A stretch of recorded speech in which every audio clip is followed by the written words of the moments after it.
welcome to the reality show. My turn to host again today. I've got Marco and Richard with me, Matthew Humphreys and Amy.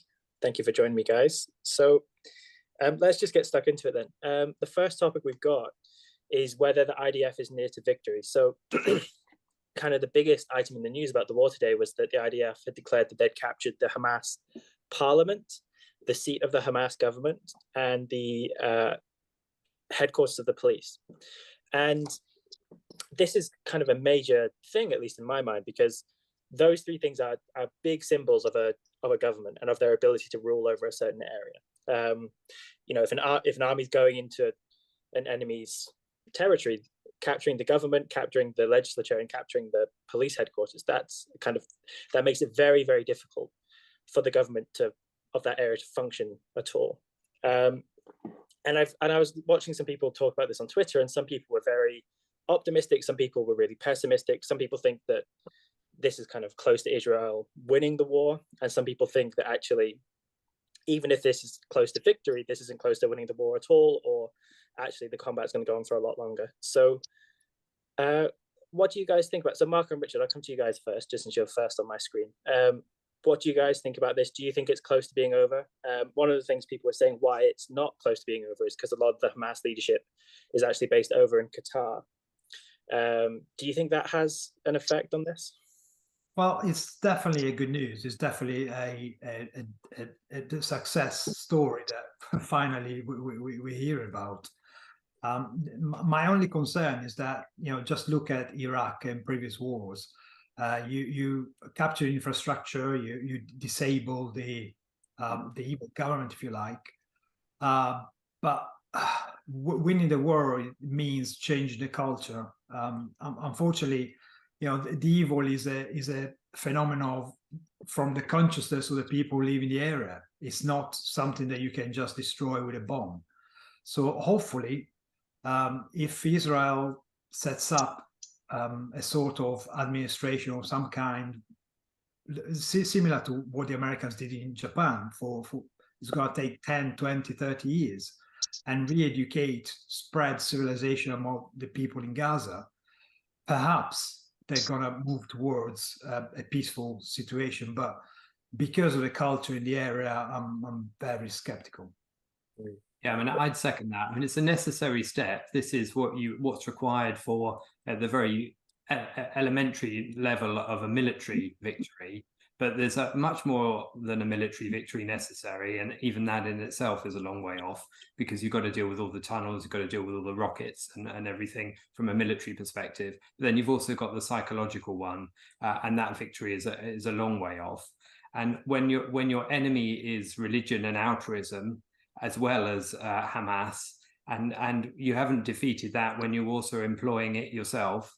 So there's so much still to be done for anything to constitute success in this. But let's not take away from the fact that this is a big, significant step. And this is what we need to see in order for the propaganda of Hamas to be at least limited for a time coming from Hamas, even if they've got lots of people willing to spout their propaganda across the Western world, sadly. So Matthew, what do you think about this? Because I'm kind of a pessimist, unfortunately. I kind of find myself being pessimistic, but I have these spurts of, I'm a reluctant pessimist. I find myself being optimistic in moments like this. And because I kind of agree with what Marco and Richard just said, that there is like a longer term consideration here, but I don't know if the enemy so much is altruism. Like the enemy is altruism in the sense that kind of it's undermining Israel's ability to fight and so on and so forth. But we don't need, I guess, Palestine to be, or the Palestinians to be, a country exactly resembling the US right now. I think for victory, I think we just need them to be kind of not ruled by Hamas, not willing to fight against Israel, just kind of subdued. Do you agree with that, or do you think differently? I do agree with that. I mean, I'm surprised Netanyahu hasn't actually bottled it already, given some of some of the sort of criticism that's been expressed internationally. I mean, even today, I think Biden has sort of said that the Al-Shifa hospital needs to be protected when it looks as though a number of Hamas or some sort of Hamas command post may be based either at or in tunnels immediately underneath the hospital, which is why there's so much fighting there. And just as a bit of a side issue, the Geneva Convention, Article 19, does in fact allow that hospitals can legitimately be targets of war if they are being used to facilitate acts outside their humanitarian purposes. So some of the criticism of Israel for attacking hospitals, in my view, is misfounded. Assuming Israel are correct that Hamas are effectively basing themselves in hospitals, using the people in the hospitals as human shields, which certainly currently appears to be the case, then under the Geneva Convention, they can legitimately take action against the hospital buildings. In terms of what you're suggesting, that, you know, Hamas is kind of a wider ideology and that their leaders are actually outside of Palestine, based in Qatar and elsewhere, I understand that, but certainly destroying the kind of military capability within Gaza, if I can put it in that way, that would be, in a sense, a victory for Israel, I think, at least in the short to middle term. Mm. So, yeah, Amy, what do you think about this? Because there's definitely a longer term issue here for Israel to confront. So, I mean, let's just take that as the given then. So, one, you know, what do you think about this kind of declaration of capturing these things? But then, in the longer term, what should Israel be doing to make sure that Hamas is no longer a threat? Because if the leadership's in Qatar, could they not just regroup, reform, fight a kind of terror war again? Yeah. So, yeah, they are going to need to expand out militarily to Qatar, to Hezbollah, to Iran. I think at least eventually. Maybe Saudi Arabia, I'm not entirely sure. I know Iran and Saudi Arabia recently met, and I forget exactly what they said, but they are talking, despite their not liking each other.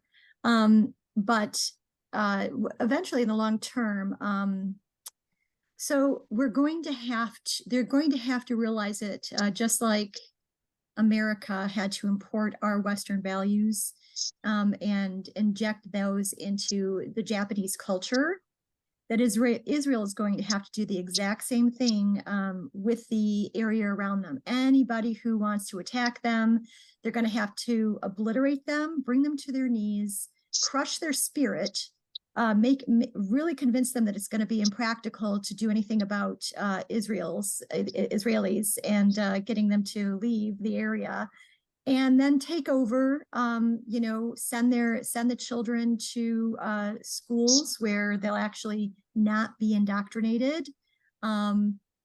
Basically take over the culture there. And you know, I don't know what that would look like exactly. I don't know if that would mean that it would be illegal for women, say for instance, not to go to school and get educated. Maybe they would ban hijabs and burqas and niqabs and all of that. I don't know, but yeah, they're going to have to take over and inject their culture if they want a stable, if they don't want any more threats, if they want to completely end the war. So that's a lot. That's a lot of long term, and that's a lot of going up against altruism. That's a lot of going up against, you know, oh, you shouldn't do that. It's cultural, you know, you shouldn't inject your own culture. You shouldn't, you know, that's genocide or whatever. They're, however awfully they're using that word nowadays. But I need to point out that I was listening to the speeches at March for Israel this morning. And this is going on in Washington, D.C. today. And judging from just what I heard, people are not cowing. They're not backing down. They're not calling for compromise. One gentleman even said, don't shrink from your excellence as a Jewish person, as somebody from people from Israel, as people who hold up these Western values of and live life on earth and all of this.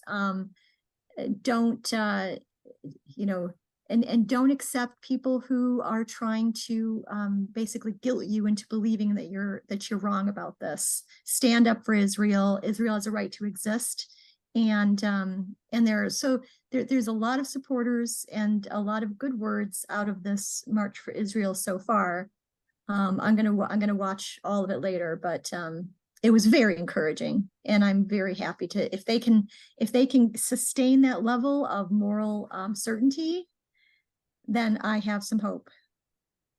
Yeah, the marches that have been going on are interesting. We had James and Michael talking about it just on TDO, but there was one that happened in Paris just the other day, which I'm trying to get either Antoine or Irene on so that they can talk a bit more about it, because they'll have the kind of French insight onto that.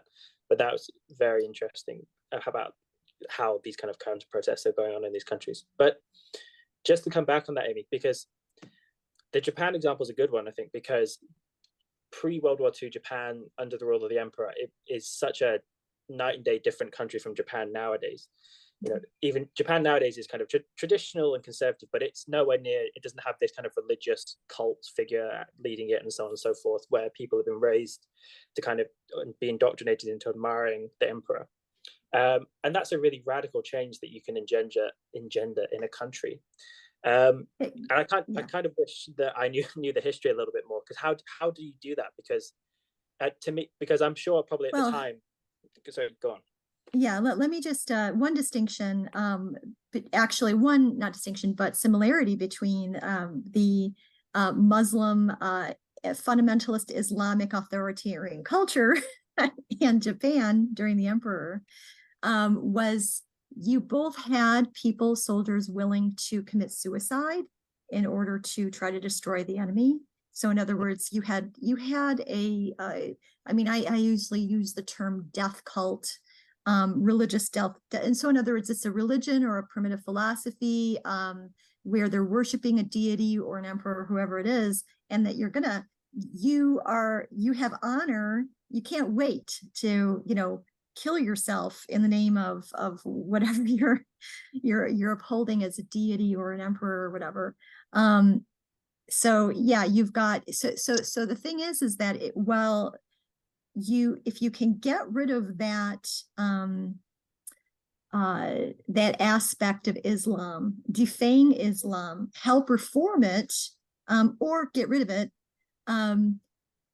you can actually introduce the younger generation of Arabs and Muslims to life, to living, to capitalism, to trade, to creativity, to all of these things that Israel embraces.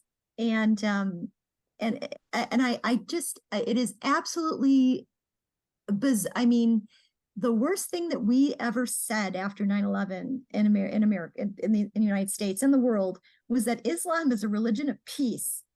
It's such a heinous lie. And not only did that actually draw out the war and obfuscate the terms and completely, stop people from actually thinking about things critically.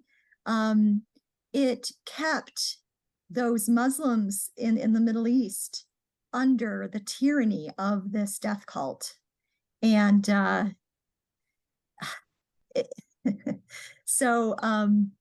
we need to, if we see that again, we need to stop that in its tracks, and we really need to be really loud and proud about it. Islam is not peace. It is a death cult. Yeah, I for think sure.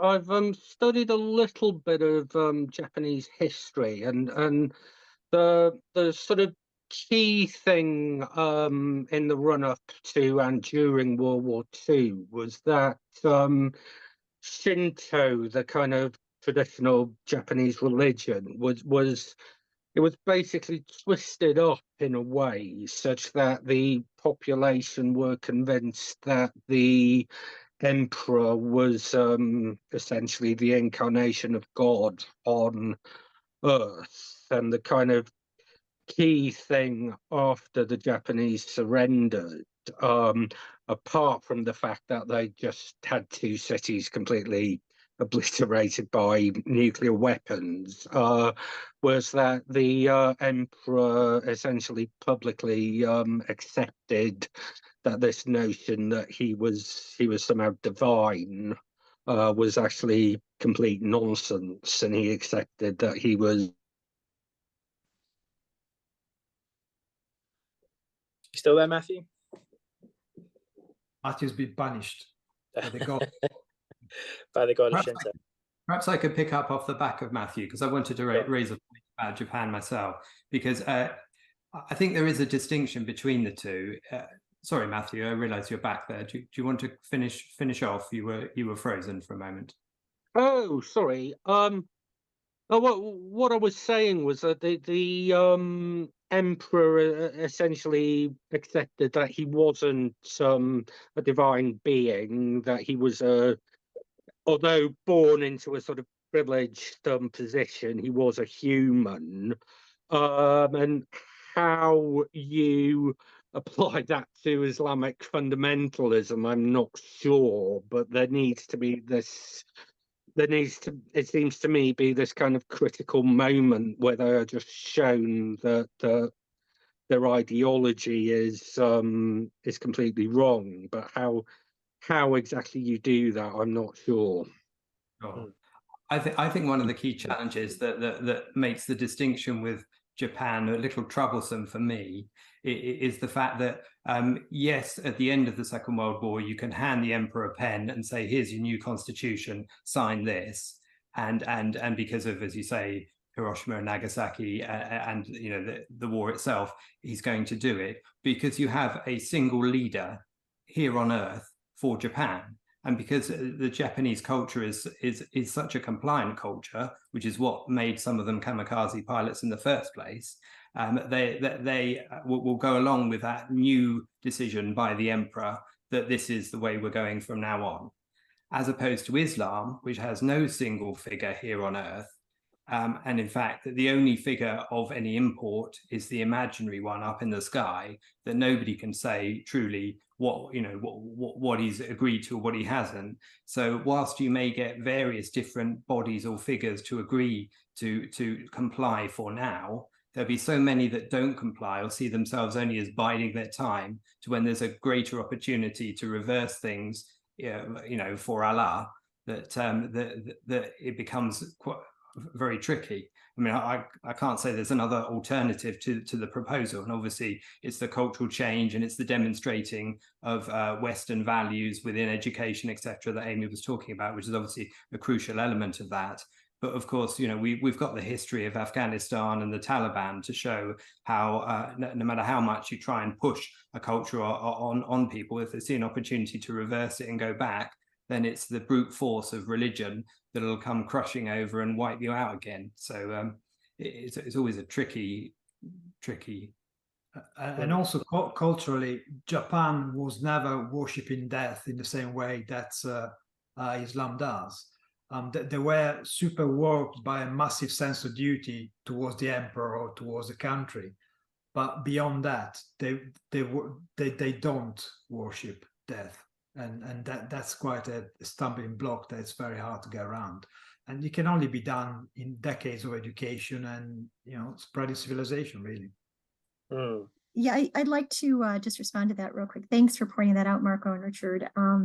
You're absolutely right. I mean, the kamikaze kind of idea is worshiping death in the sense of I don't know if they believed in the afterlife at that point or not, but they had some kind of honor for their family, things like that. The honor concept was also there, but yeah, it's definitely not Islamist fundamentalism. or even just plain old run-of-the-mill Islam for regular Muslims in America. Allah was a warlord, and yeah, so that needs to be taken into consideration. Is you can't, in terms of reforming Islam, making it, defanging it somehow like Christianity defanged itself at least a little bit. What we're going to need to do, and this is ironic, or not ironic, but sad, and it's extreme. I think it's a very important point, is that the only way to convince Muslims that Allah is not somebody that they can turn to anymore, that this has been a scam for them, and they need to drop the religion, and is through a show of immense strength and force. It's the only thing that's going to convince them. It's I don't know if there's any other I mean, other than say Klingons in the world of Star Trek, can I think of any example where you're not going to actually convince anybody unless you show a great force and great strength to bring them to their knees, to really crush them? Will Muslims realize, oh, wait a minute, maybe Allah is not listening to our prayers. Maybe Allah is not this religion that we can trust or turn to, or so that's my thought on that. And I'd love to get somebody a little bit more knowing of the Quran and Islam as such to really drive home that point. Yeah, no, I agree with you, Amy. And sorry, just to finish off, and of course, defending individual rights against the threat of punishment for the apostate is obviously clearly a part of that. So that people, are free to choose a different path. And the point that whatever religion, however tamed you choose a religion, religions always go hand to hand with force. Mm-hmm. We know that if you embrace religion at some point, might be further down the line, but it will turn into a bloodbath. I guess just to sum up then, I guess our thoughts on this have been that the IDF has scored a big victory, but that there's a much longer term battle that needs to be fought over values and civilization and culture, I guess, just for people who've just joined us a bit late. So lovely. Let's do the super chats just before we go on to our next topic. So we've got 199 from Catherine Cascio. Thank you very much, Catherine. And Roland Hovarth gives 2 CHF. I don't know what currency that is. Do you guys know what that would be? CHF? Swiss franc? It could be. And he said, Swiss franc, Daniel said, there you go. And he said, glad the live stream is fixed. Yeah, I don't know if you guys saw this, but I think for people in North America for the last week or so, some of the videos and the live streams have been buffering really badly. So I'm glad that they're fixed, if they are indeed fixed. So our second topic, guys, I don't know if the guys in the UK probably must have seen this. I don't know if this got across the pond, Amy, but Suella Braverman was the Home Secretary of the UK for a little while now. She was Home Secretary under Liz Truss, the previous Prime Minister, as well. And she's quite an outspoken member of the Conservative Party, is viewed as being on more of the right wing of the party, and kind of isn't afraid to kind of speak her mind on various things. And in the past few weeks, has been kind of caught in controversy around a couple of issues. One, which was kind of more minor, which was to do with comments she made about the homeless, that homelessness was a kind of lifestyle choice and she wasn't going to tolerate it anymore, kind of something like that. And then the more major issue was to do with the planned protests on Remembrance Day, which have just gone by, and which we spoke about with Marco and Richard on the show last week. And she had gotten a lot of criticism for this because she was saying that the protest should be stopped, that the Metropolitan Police shouldn't allow the protest to go ahead. And the Met said that ultimately they didn't have the power to stop it. And then she penned an article, I think it was in the Daily Telegraph, which was unapproved by Downing Street, saying that the Met plays favourites in which protests they stop and which they don't, and so on and so forth. And she, as a result, was sacked from government by Rishi Sunak.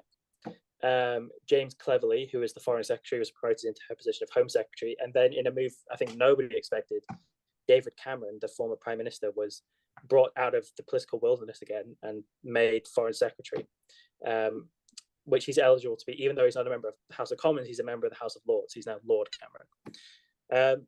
So Marco and Richard, I'll come to you guys with this. What did you guys think about this? Are you happy to see David Cameron back? But also, what do you think about Braverman's comments? Do you, because there's a lot of split opinion on this. I saw Yaron Brook give his opinion. He thought it was bad that she was sacked for this. I actually don't share his opinion on that, but I want to hear what you guys think.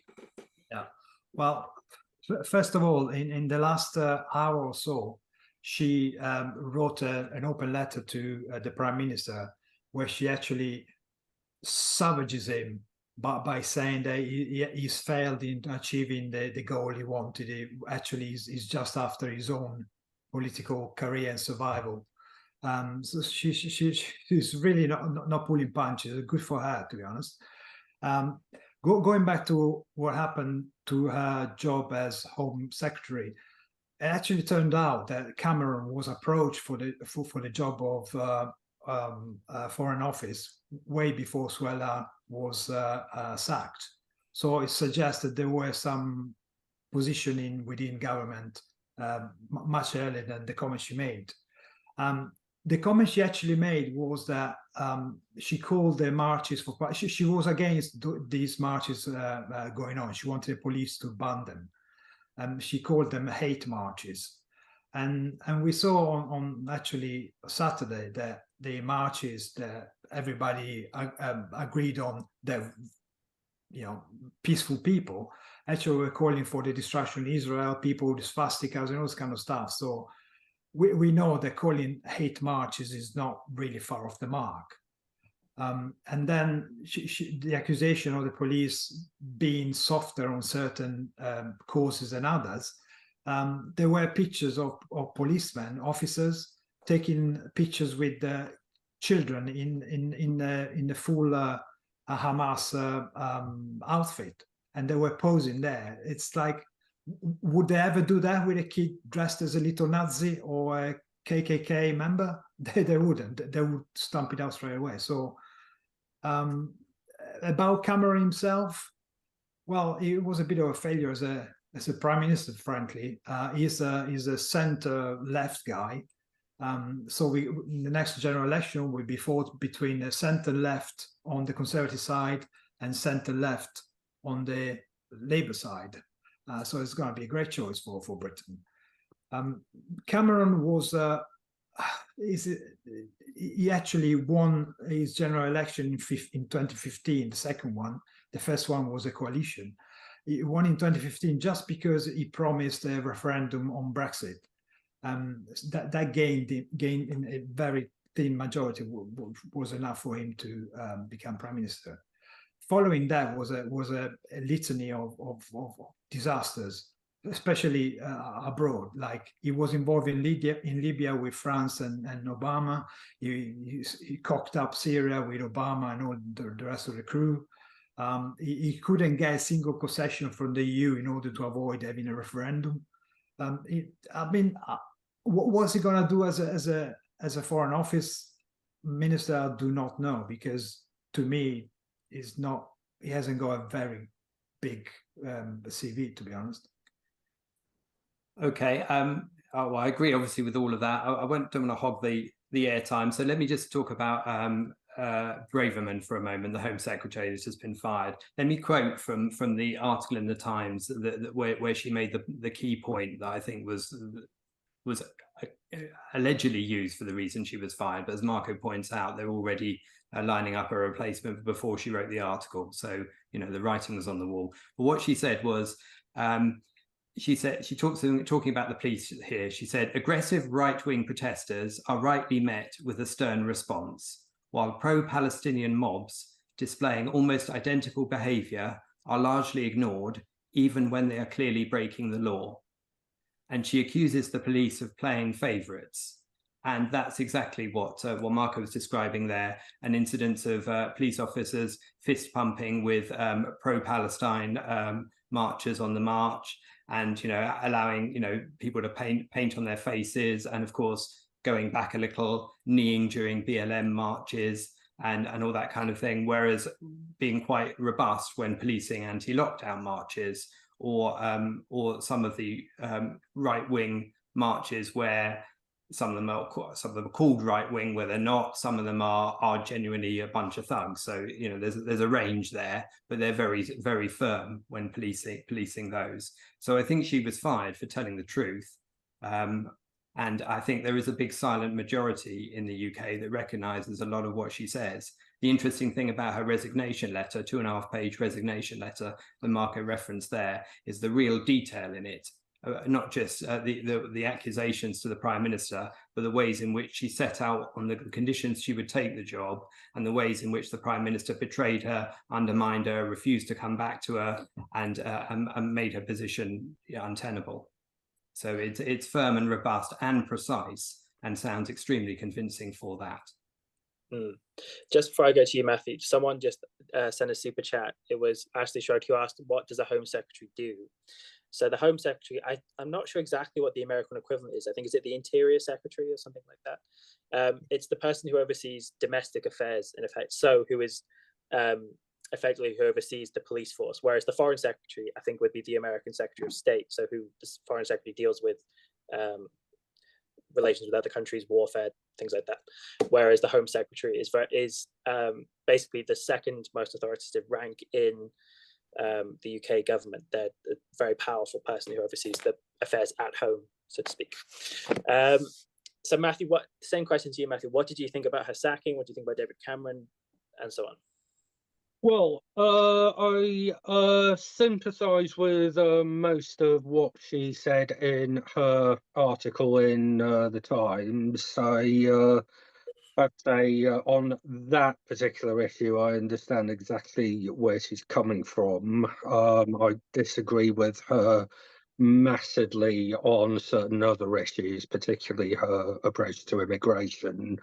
But in terms of what she said about the marches, the essential point, of course, is that had the Commissioner of the Metropolitan Police put in a request to her as Home Secretary to prohibit the march, she would then have had the power to stop that march, and they would at most have been able to have a sort of standing protest in one particular specific area. The Home Secretary doesn't have the power to do that off their own steam. There has to be a request from the Police Commissioner, which is why she couldn't simply do it herself. But I completely understand where she was coming from. It's clearly a minority of the protesters, but there have been inappropriate banners being displayed. There have been protesters clearly acting up in a way that is blatantly pro-Hamas and anti-Semitic. And I completely understand why she was suggesting they needed to be restricted. She put the article in knowing that it hadn't been completely authorised by the Prime Minister. I think she knew what she was doing. I think she thought the writing's on the wall, and she basically decided to bring it all to a head. She remains a member of Parliament. She's, as was just said, has just savaged Rishi Sunak in her resignation letter. And I think she is likely to continue being very critical in Parliament, which she is now free to do as she's no longer part of the government. As to what's happened with David Cameron, bleeping batshit, okay? It is not completely unprecedented to have the Foreign Secretary be a Lord rather than an elected Member of Parliament in the Commons. It was done in the early 80s with Lord Carrington, who was actually quite a well-respected, decent guy. What is different this time, and what potentially is quite unprecedented, Carrington was one of the kind of traditional aristocratic hereditary peers who became a lord when his father passed away, and he then inherited the title. He had a number of more junior political roles before being appointed Foreign Secretary.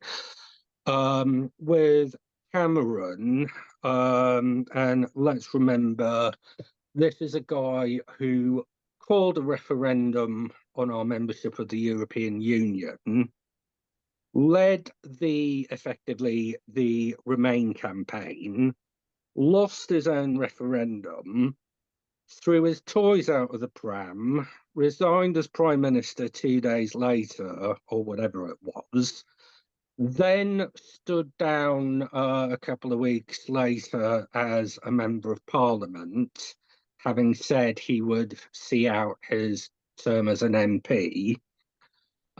He's then had nothing at all to do with politics until yesterday, and is now having to be effectively rush elevated to the Lords in order for him to have some sort of parliamentary role in order to take up the position as Foreign Secretary. Now that, as far as I'm aware, rushing somebody into a position in the Lords so that they can then be given a major office in government, that is completely unprecedented, as far as I'm aware. Yes, I think that's true. Just before I say what I think, Amy, what from America, what does this seem like? What do you make of Braverman's sacking, and what do you think of David Cameron? Well, I'm all for the courage of whistleblowers. It sounds, I mean, from what I'm hearing from Marco and Richard, especially, she tried to communicate, and that was shot down, and she just decided to put it out there and take the consequences. I mean, I'm not entirely sure of the entire context of all of this. I do think that if there is an incitement to violence, which I think you can make a case for with these pro-Palestinian protests, that the police should definitely be a lot more engaged with protecting the rights of Jewish people in the UK. I'm really kind of surprised, considering that Britain doesn't have a First Amendment, but I mean, it sounds like there is some bias in favor of pro-Palestinian protesters, and I think that's very good for her to have called that out, and hopefully she will, at this point, find some like-minded people to work with who will appreciate her. So my views on this, I really don't like Suella Braverman, I have to say. I think she's right. The British policing is biased towards certain causes rather than others. I think there's mountains of evidence about that, and I think it's a good thing for that to be pointed out. I don't like her generally, more for some of the views that she holds and for the type of populism which she whips up to some extent. And I think it was Matthew who said this. I agree that I think she wrote the article knowing that she would be sacked for it, basically. And I think she's got an eye towards the next general election, because you know, if I were to place a bet right now, what's probably going to happen is Rishi Sunak's going to lose the next election, and we're going to have a Labour government, perhaps a coalition, but Labour's probably going to be heading it. And Sunak's going to have to resign, and then there's going to be a leadership race again. And if she's appealing to because Sunak's trying to appeal towards the centre of the party, if she can appeal to the more nationalistic side of the party, then she can try and snatch up those votes and maybe become leader that way. I think that's probably her game plan as it stands at the moment.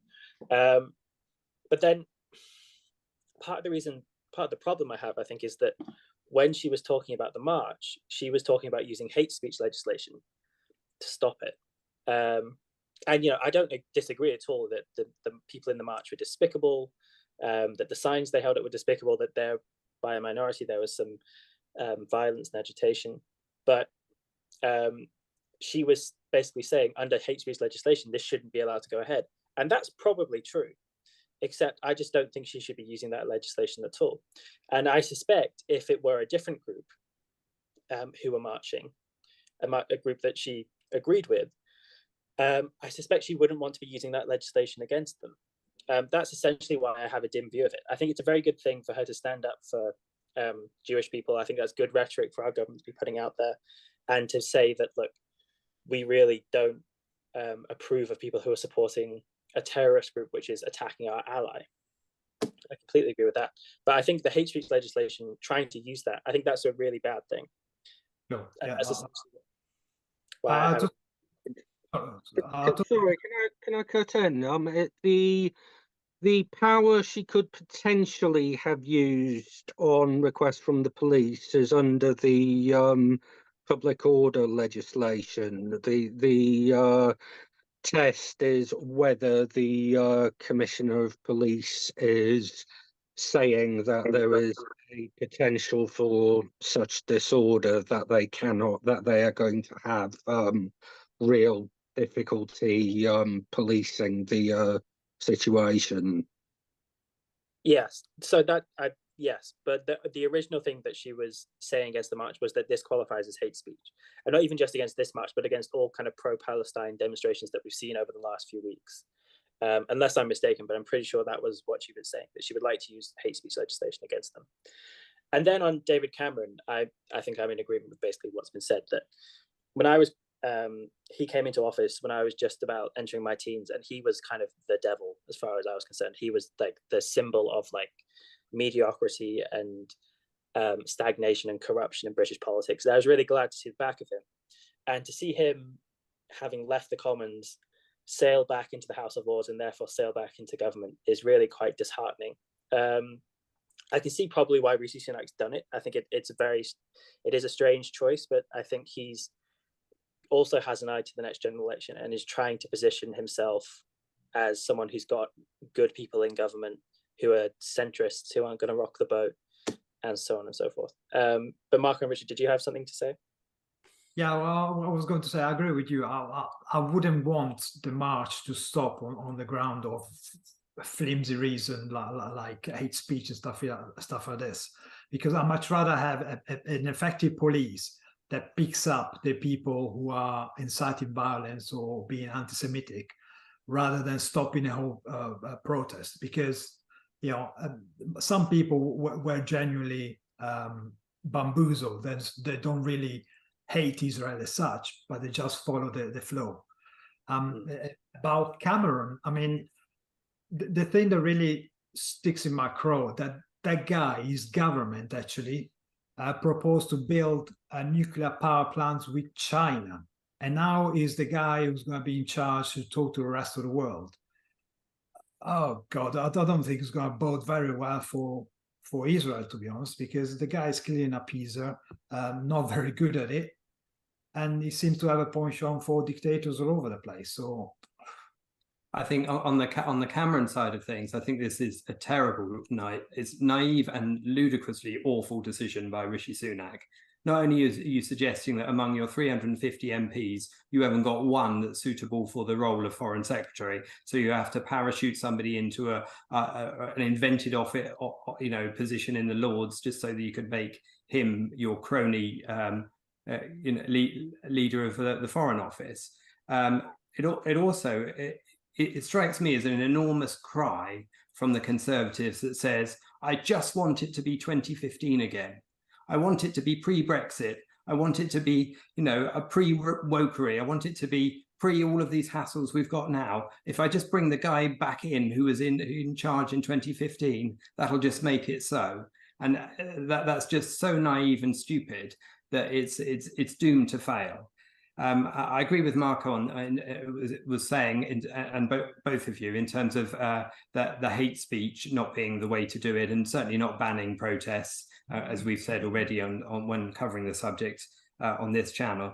I think on the immigration side, one of the major problems which we've also spoken about in the past is the multicultural approach to immigration in the UK that doesn't encourage people to be British in the way that people are encouraged to be American in America when they emigrate to America. They're encouraged to continue with whatever cultures by whatever rules they choose in a multi-tiered separate system, which is what produces this kind of difficulty that the police then have to attempt to marshal. So I think that's a big problem. And of course, you also have to recognize that a proportion, it's hard to say exactly how many, but a proportion of those marching in those marches will have been immigrants that came in either legally or illegally and are demonstrating on the streets those multicultural values that are barbaric in their voicing of barbarism and support for it.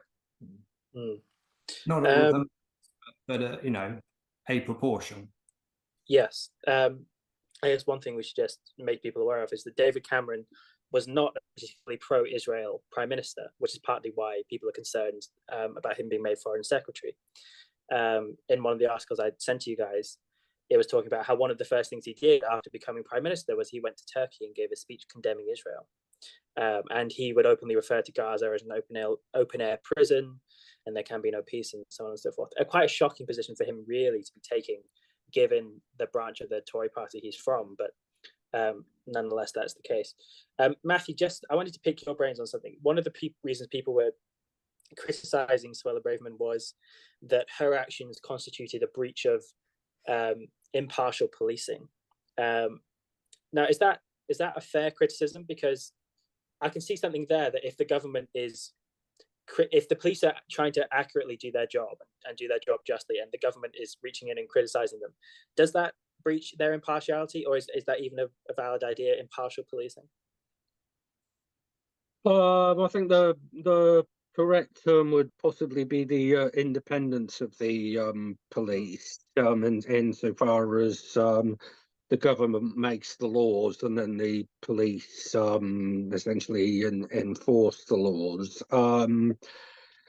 It is probably fair to say that, generally speaking, if a Home Secretary has had real issues with the way particular police forces are doing their job, historically, the way it's been dealt with is the Home Secretary would sit down with either the Commissioner or the Chief Constable of whichever police force was in question and discuss the issue privately, rather than sort of openly criticise them in an article in the national press. Yeah. So do you agree that, because I think that's essentially part of the reason why I think that's a fair criticism, is that doing it in public in this way seems a bit improper. So do you think that would impeach their independence? I think that probably is a fair criticism, yeah. Okay. All right, fair enough. Let's go on to our... Go on. So yes. Your premise, you say something like, if the police policies fairly, but they don't. They've been watered down lately because they have to fill in quotas of tall people, fat people, gay people, trans people, whatever, and so we find a bunch of people, a police force which is staffed with people who believe in woke causes and whatever. So you got Met Police Pride, you got people kneeling all over the place, you got people posing with pictures with little terrorists. You know, yes, if we had a fair police force that just worry about doing their job, we would be right. But we are not in that situation, unfortunately. Yeah, sure, that's true. And there's a lot of problems with the Met. That's, yeah, I'm not going to dispute that for a minute. Just before we go on to quickly cover our final topic, Jason Adams gave 199. It said matters pertaining to objectivists. I'm not really sure what he's referring to there, but I think that's to be honest. Sorry, Richard. I think that's part of his name. Oh, that's part of his name. Okay, there you go. Me making a mistake. So our final topic is related to this. It was, I think it's 100 members of the Democratic Party or of the Biden administration had signed a letter to Joe Biden urging him to back a ceasefire, I believe, something like that. Amy, do you want to tell us a bit about this and so on? Yeah, let me give some context. I'll point out the relevant paragraph in the article. I haven't actually read the entire memo, but I do know a little bit more about it than this article. So they're demanding a ceasefire, urgent ceasefire, call for de-escalation of the current conflict by securing the immediate release of the Israeli hostages and arbitrarily detained Palestinians. So they want to trade with a bunch of, butchers for innocents, basically. And they're not arbitrarily detained. Thank you. The restoration of water, fuel, electricity, and other basic services, which Israel has been providing all these years. The passage of adequate humanitarian aid to the Gaza Strip. Now, what's interesting is by doing this 4-hour ceasefire that they've been doing, which I don't think thankfully has not actually equated into moving that meter of compromise any further than it is. But I think what it's done in a lot of ways, it's provided a context for what is actually happening when you're trying to get people out of the north into the south, or people from the south into Egypt, or whatever it is that Hamas is firing on them. So yeah, it's definitely opening up a little bit of a window of truth into what's going on with these 4-hour-a-day sort of situations where they're encouraging Palestinians to get the heck out of there. Honestly, I don't think the Palestinians are going to be leaving unless Israel shows and tells them that, no, we're just going to completely bomb. So if you stay, you're gonna be under rubble. I think maybe more and more Palestinians are understanding that, hopefully, and the ceasefire will never happen, and they'll keep bombarding them. And I think that's what's going to happen. I think President Biden is not going. I think that he sees that this situation is a lot different, and Israel's resolve to keep this defensive strategy going and trying to release the hostages and all of this, trying to take over the area and obliterate Hamas, is something that they're not going to compromise on. I think that the Democratic politicians and Biden, everybody, are pretty much resolved that that losing the Muslim vote from Michigan and other places like Kentucky and I think it was Tennessee is not going to amount to much, and they're going to have to just cut that and realize that's not the cost of this. I'm not going to be able to convince Israel to do this, especially on these terms. These people who signed this memo are anonymous for fear of retaliation, and so they should be. They also mention Israel being an apartheid state. Of course, an apartheid state in South Africa was separate. It was like Jim Crow laws in the United States. It's separate areas between Black and white people. In this case, there is no separation. I looked it up. There's more than 24 mosques in Israel. There's freedom of religion in Israel. There are Muslims and Arabs who live in Israel. 20% of the population, as a matter of fact. And so no, there is no apartheid. Thank you. And then, yeah, that the war in Gaza is a genocide against Palestinians. And again, that the contradiction there is that Hamas is firing on the Palestinians when they're trying to leave. That kind of discredits that. But yeah, this I don't think is going to go anywhere. I think one of the other things is that they, in the memo, they mentioned that Biden was spreading misinformation, but they didn't actually say what that misinformation was. So yeah, what do the dissenters want? Do they want, Israelis out of existence, all Israelis, all Jewish people dead? Because once they're out of Israel, say for instance, they're going to go after them elsewhere. So that's pretty clear. Yeah, so efforts like this are for naught, I think. I just want to pick your brains as well. What's the kind of, I guess, temperature of the country like about Israel and Palestine? So would this be kind of a disaster for Joe Biden electorally? Because something that we kind of spoke about on the channel was that his reaction to the situation in Israel seemed to be driven by, again, with an eye towards the next election, because he gets to say that Israel has a right to exist and should defend the right to defend themselves and so on. So he kind of appeals maybe to more the right wing who are kind of pro-Israel, but then he will criticize Israel. He doesn't want a ceasefire, but he wants humanitarian pauses, and he's in favor of humanitarian issues, perhaps placating people on the left of his party. So is this is the American population at large, are they in favor of a ceasefire? And so would they, or what's the American people feeling like? Well, I mean, I can't speak for everyone here, but I think that for the people who are articulate and knowledgeable and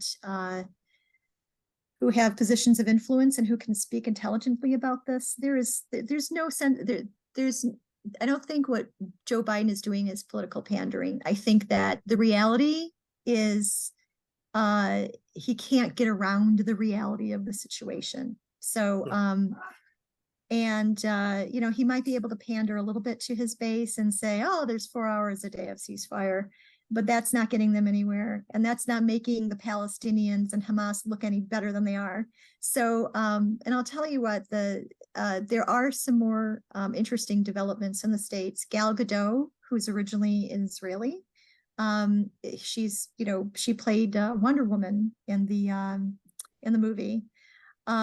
Beautiful woman, beautiful actress, and very talented. She actually organized a screening, I think, around Los Angeles.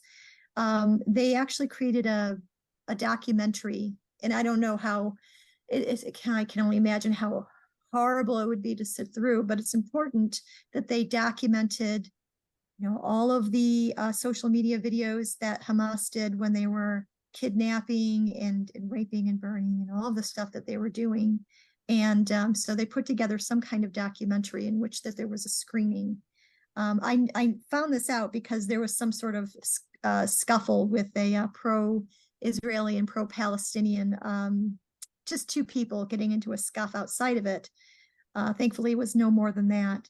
But also Chris Christie, who is governor of New Jersey and contender for, not so hopeful contender for the president of the United States, went over to Israel recently, and he talked about it, and he basically said, he was very impassioned about the fact that people need to understand what's going on here. They need to go to Israel. They need to see exactly what happened in these kibbutzes, the devastation, So and he actually said, even after a month of going into these areas, there's still the smell of death lingering in the air.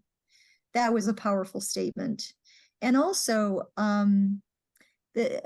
I've noticed the inadequacy and the ineptness of the pro-Palestinian side's arguments. They're very much based on emotionalism. They're very much based on, I'm for the people who are the most needy or the most oppressed. And it's not an intelligent argument. They're not being, it sounds like some sort of religious dogma that they're preaching, and it's not actually covering the nuances of the situation. One example is not an American, is actually a British actress named Marion Margolyes. She played Professor Sprout in the Harry Potter films. Boy, oh boy, is she a piece of work. She recently had an interview with a Palestinian or pro-Palestinian podcast, and she basically said she's judging with her heart. she's entirely she doesn't have an argument. These people don't have an argument. So anyway, that's my temperature reading of the situation. Sure. Miriam Margolyes is a kind of much loved figure for her kind of comedy, but not so much for her political opinions, I think. All right, guys, I do want to come to you guys, but I've got to wrap, otherwise I'm going to upset Daniel. So at 7, we've got the Fountainhead Book Club. So for ARC UK members, so if you're a member, please head on over. I think Antoine will be chairing the session today. Tomorrow we've got TRS and TDO again. Please come back and join us. And Amy, Matthew, Malcolm, Richard, thanks for joining me, guys. Thank you. Thank you.